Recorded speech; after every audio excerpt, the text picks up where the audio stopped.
Shalom saudara-saudara yang dikasihi Tuhan Yesus Kristus. Selamat hari Minggu, salam sejahtera buat saudara semua dimanapun saudara berada. Damai dan sukacita oleh Roh Kudus melimpah senantiasa dalam hati dan kehidupan saudara semua. Renungan kita saat ini terdapat di dalam kitab Ester pasal 1-10. Ini cukup panjang saudara. Saudara dapat membacanya terlebih dahulu kemudian kembali kepada renungan ini. Atau saudara juga dapat membacanya setelah renungan ini, agar saudara dapat lebih lagi memahami tentang kisah Ester. Ester adalah seorang gadis Yahudi yang termasuk dalam rombongan yang ditangkap dan dibawa dalam pembuangan. Ia kemudian menjadi ratu dalam kerajaan yang dipimpin oleh Raja Ahasiweros. Keberadaan Ester sebagai ratu bukanlah suatu kebetulan, tapi sudah menjadi kehendak Tuhan. Dan ada maksud Tuhan untuk memelihara bangsa Israel di dalam pembuangan.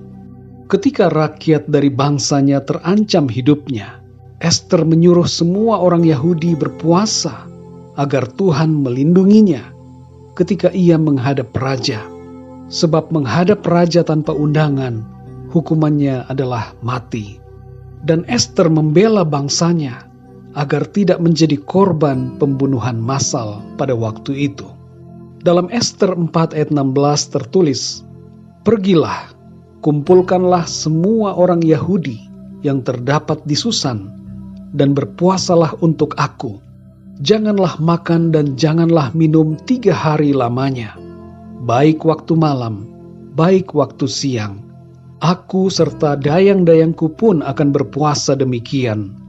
Dan kemudian aku akan masuk menghadap raja, sungguh pun berlawanan dengan undang-undang.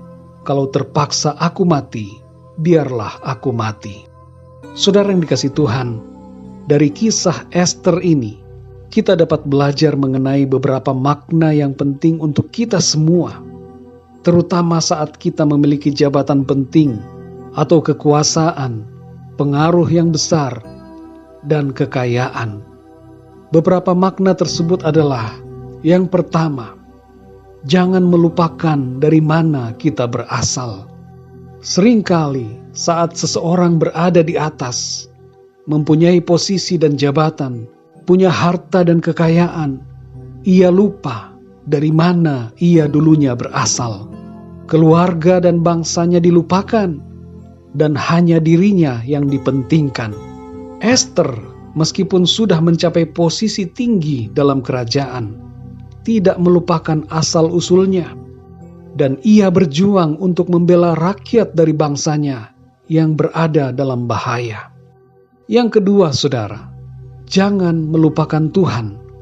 Ester mengerti bahwa Tuhanlah yang mengatur setiap langkah-langkah hidup manusia dan berkuasa memberikan pertolongan di masa kesesakan.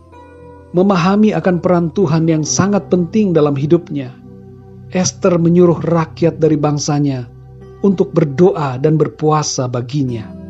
Saudara yang dikasihi Tuhan, ketika kita diberikan kekayaan, jabatan atau kekuasaan oleh Tuhan, janganlah kita melupakan Tuhan. Mari terus libatkanlah Tuhan, andalkanlah Tuhan dan terus bersandar kepada Tuhan dalam kehidupan kita. Yang ketiga, saudara, jangan malu mengakui identitas kita. Sebagai warga dari bangsa Yahudi yang tidak disukai, Ester mengakui siapa sebenarnya dirinya. Ia tidak malu akan identitasnya. Hal ini mempunyai makna rohani buat kita, yaitu bahwa dalam hidup kita ini, hendaklah kita tidak malu untuk mengakui identitas kita sebagai anak-anak Tuhan. Jangan kita malu mengakui bahwa kita adalah orang yang beriman kepada Tuhan Yesus Kristus. Jangan sampai jabatan dan kekuasaan membuat kita malu untuk mengakui Tuhan Yesus. Dan jangan sampai perasaan takut kehilangan jabatan dan takut tidak disegani membuat kita menutupi iman kita, sehingga kita justru tidak menjadi terang bagi orang-orang di sekitar kita. Saudara yang dikasihi Tuhan, dalam Ulangan 8 ayat yang ke-14 bagian A dikatakan, "Jangan engkau tinggi hati, sehingga engkau melupakan Tuhan. Saudara yang terkasih, jangan sekali-kali melupakan Tuhan yang telah menebus kita dan memberi kita anugerah serta kemurahan dalam kehidupan kita. Keberadaan kita saat ini adalah karena pertolongan Tuhan. Dan kalau kita diizinkan Tuhan memiliki suatu jabatan, posisi dan kekuasaan, atau kekayaan, janganlah melupakan Tuhan. Jangan melupakan siapa diri kita, dan jangan malu untuk mengakui identitas kita. Lakukanlah yang terbaik untuk melayani sesama kita melalui jabatan, kekuasaan, atau kekayaan yang Tuhan percayakan kepada kita. Mari kita berdoa, saudara. Bapa kami di dalam surga, Bapa di dalam nama Tuhan Yesus Kristus, terima kasih ya Tuhan, kami mengucap syukur untuk kasih anugerah-Mu dalam hidup kami. Terima kasih untuk keselamatan yang Tuhan berikan. Dan khususnya hari ini kami mengucap syukur untuk hari yang baru, untuk nafas yang Tuhan masih berikan kepada kami, kesehatan dan kekuatan yang Tuhan limpahkan dalam hidup kami. Terima kasih untuk hari ini Tuhan. Kami percaya dan kami imani bahwa hari ini adalah hari yang penuh dengan sukacita dan kemenangan karena Tuhan. Terima kasih ya Tuhan untuk kebenaran firman-Mu yang mengajarkan kami melalui kisah hidup Esther. Ajar kami ya Tuhan untuk tidak melupakan asal-usul kami dan tidak melupakan Tuhan, serta tidak malu untuk mengakui identitas kami sebagai anak-anak-Mu. Berikanlah kami keberanian untuk menjadi saksi di tengah-tengah lingkungan di mana kami berada. Terima kasih ya Tuhan.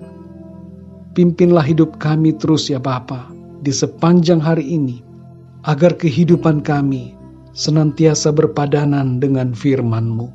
Terima kasih ya Tuhan. Dalam nama Tuhan Yesus Kristus, Tuhan dan Juru Selamat kami berdoa dan mengucap syukur. Haleluya. Amin. Puji Tuhan, saudara yang dikasih Tuhan, saya percaya firman Tuhan menjadi berkat dan kekuatan buat saudara semua.